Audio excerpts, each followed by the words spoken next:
Hi అండి. ఈరోజు నేను పెసర గారెలు పొట్టుతో ఉన్నవి పెసర గారెలు చేస్తున్నానండి.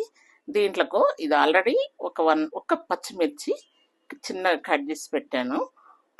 అందులో వేసినానండి. ఆ తర్వాత ఇదో కొంచెం కారము ఒక స్పూన్ వేస్తానండి. చిన్నది, ఇది చిన్న స్పూనేనండి, అంత కారం ఉండదు. ఇక పెసర గారెలు అంటే కొంచెం ఏదో స్వీట్గా బోండా టైపులో అలా ఏమి ఉండదు కదండి. ఒక స్పూన్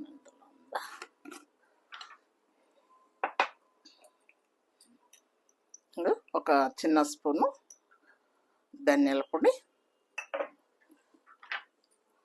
అండ్ సరిపోయా ఇది కూడా ఒక స్పూన్ వేసుకుందాంలేండి. ఇది సరిపోయి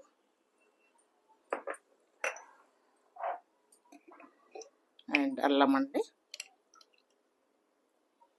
ఇది పొట్టుతో చేస్తే మంచిదండి. ఇది చాలా మటుకు మనం పొట్టు తీసేసినవి వాడుతుంటాం, కానీ అప్పుడప్పుడు నేనేం చేస్తానంటే వీటిని మనం గుడాలు కూడా అంటాం కదా, బాయిల్ చేసేసి నేను బెల్లం వేసి లడ్డు లాగా చేసి పిల్లలకి కొన్ని కొన్ని వెరైటీస్గా చేస్తే పసుపు ఒక చిటికెడు అండ్ కొంచెం తేనె సోడా వేసుకుందామండి మెత్తగా. అంటే ఏం చేస్తారంటే ఒకవేళ వేసుకోకుంటే గట్టిగా ఉంటాయండి, వేసుకుంటే కొంచెం గుల్లగా ఉంటుంది అన్నట్టు తినడానికి. మన ఇష్టం, మెత్తగా కావాలంటే సోడా వేసుకోవాలి, అవసరం లేదు అంటే అవసరం లేదు. అదే నేను ఆల్రెడీ కడాయి పెట్టి నూనె పెట్టాను అండి, వేడైతా ఉంది. ఎందుకంటే ఇది కడాయి చాలా లావు ఉంటుంది, చాలాసేపు వేడైతూ ఉంటుంది. ఇది కొత్తిమీర అండి.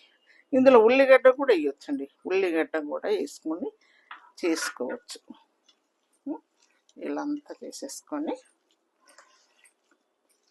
నానబెట్టాలి కొంచెం కచ్చపక్కగా, అంటే ఎక్కువ మెత్తగా ఇది చేయలేదు. చూసారా, నేను కొంచెం ఇదిగా బరకగానే పట్టినాను. ఎందుకంటే మనం తింటుంటే మంచిగా పండ్లకి పట్టదు, మరి మెత్తగా ఉంటే అంత ఇదిగా ఉండదు. చూడండి, ఉప్పు అంతా శుభ్రంగా కలిసేటట్టు చేసేసుకొని ఒక పేపర్ తీసుకొని మనం వేద్దామండి. ఇప్పుడు ఏం చేద్దామంటే ఇది కలిపెట్టుకున్నాం కదండి, ఇప్పుడు మనం కొంచెం వాటర్ ఇది తీసుకొని, ఎందుకంటే అంటకుంటే ఇట్లా మనం అనగానే వచ్చేస్తుందండి చేతికి. కొంచెం ఇలా ముద్దకు కాకుండా మనం వడ చేస్తాం చూడండి, ఇట్లా హోలు ఇలా చేస్తే ఏమవుతుందంటే మంచిగా ఉడుకుతుందండి. ఉడికేది మంచిగా ఉడుకుతుంది. నూనె మంచిగా వేడేది చూసిండ్రా, చాలా బాగుంటుందండి. టేస్ట్ చాలా బాగుంటుంది, మంచిది కూడా హెల్త్కి. మంచి పెసరపప్పు మంచి సల్వ కదా ఇది. ప్లస్ మనము పొట్టుతోనే తింటున్నాం కనుక దాంట్లో ఉన్న విటమిన్స్ మనకి అందుతాయి.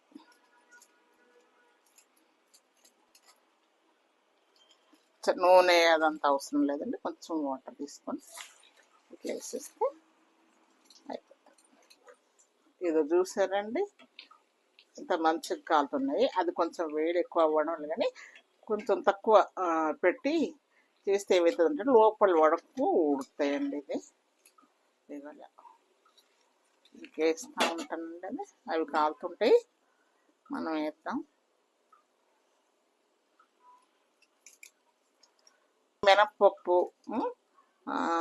మినపప్పు కూడా అండి పొట్టుతోనే తినాల.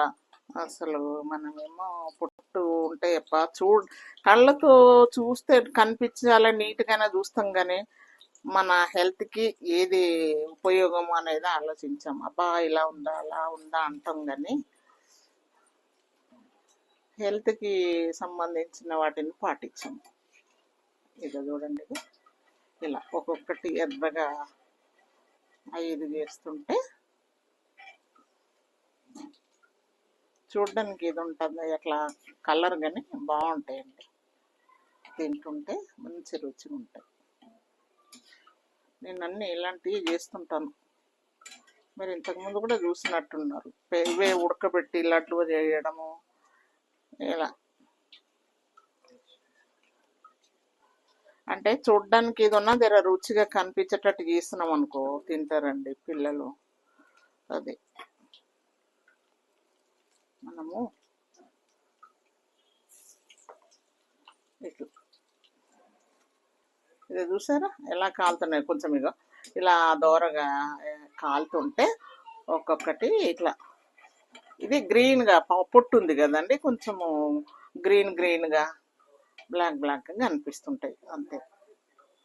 కానీ తినడానికి మటుకు రుచిగానే ఉంటాయి. నేను చిన్నగా పెట్టి చేస్తున్నాను, చిన్నగా పెట్టే కాలవాల, ఎందుకంటే లోపలి వరకు కాలుతుంది అన్నట్టు, పచ్చిగా లేకుండా. ఇక ఇలా ఉన్నాయి కొంచెం ఇక ఇలా ఎర్రగా అయితే చూడు, అప్పటి వరకు కాల్చితే బాగుంటుంది. నాకు చూపించింది ఆ కాపీ చూడండి ఎలా ఉంది అని అంటే, తీగల ఎండ అయిందండి. ఇక తీస్తున్నాను చూడండి, ఇది అయిపోయిందండి. ఇక స్టవ్ కట్టేద్దాము. ఇగో ఇట్లా మనము స్లోగా చేసామనుకోండి, ఇగో అలా చక్కగా కాలి మంచిగా ఉంటుందండి. దీంట్లో మనకు పచ్చడి కావాలంటే పచ్చడి చేసుకోవచ్చండి. సేమ్ మనము వడకు చేసుకుంటాం కదా పచ్చడి, అలాగే పల్లి పచ్చడి అది చేసుకోవచ్చండి. బాగుంటుంది, తింటే హెల్త్కి కూడా మంచిది, స్నాక్స్ లాగా బాగుంటుంది. ఓకేనండి, మీరు కూడా చెయ్యండి, తినండి హెల్తీ ఫుడ్. ఓకేనండి, బాయ్.